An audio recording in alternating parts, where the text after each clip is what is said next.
Red light, tonight, tonight, oh, night, tonight, oh, tonight, tonight, oh, night, tonight. What's up? I'm Talwst, aka Curtis Santiago, and I'm here at the Fuse Gallery in New York for my first NYC solo show titled Death of Swag.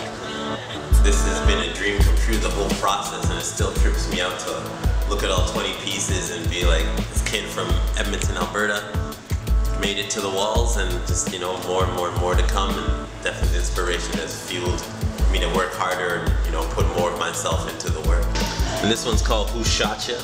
And it's obviously after Biggie Smalls, and it was one of the first pieces where I started bringing in the snake skin. These pieces here are like my take on like sculptural collage, taking found objects, ready-mades, and manipulating, swagging them out. It all started with this piece here called Shot Gay West, and I remember being a young kid and seeing the Shaka Zulu on a friend's wall and talking about it, and my friend's mom being like, oh yeah, there's our nigger. And I was too young to really be offended and really understood what she meant, but I knew something wasn't right. And these pieces continuously kept popping up in my life. My mom was an avid doll collector and would take me to these doll shows where I'd be so bored out of my mind, but yet these faces would draw me in due to the realism of them. If you look at his eyes, you can see that he is blazed out of his mind, and these little touches that people look at it the first time and they don't take it, and they're like, is that weed in this pipe?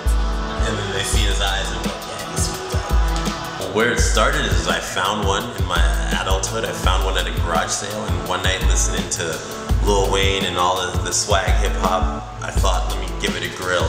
And from that, the layers just started to fall into place on why these pieces were relevant to me, relevant to hip hop culture, and pushing the borders of what hip hop centric art would be.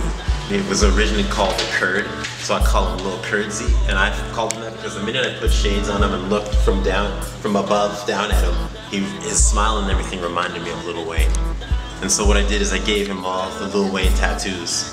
And so this year was spent, the year after I booked the show was spent getting it organized. This had been the most organized I'd ever been. I had the concept written about, I had researched my material and knew exactly what I was getting into. So then to bring it to this final completion and to have a room full of people who do not know who Talwst is at all, being a virtual unknown, and have the likes of Gracie Mansion and artists like Lister, Leo Fitzpatrick, and Days, and artists that I really admire come through this space and love the work I'm doing and encouraging, you know, this process. When I started to work on this series, I had been searching for a year to find. It's one of the rarest heads created by Bossons, and I turned him into Eyes Chinese because we smoking sour diesel.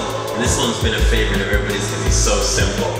For my first solo show here in New York, I feel like I know that we're getting close to selling out, and it's the talks are in work. So maybe by the end of my month, if we revisit, that I'll be able to proudly say that the Death of Swag sold out.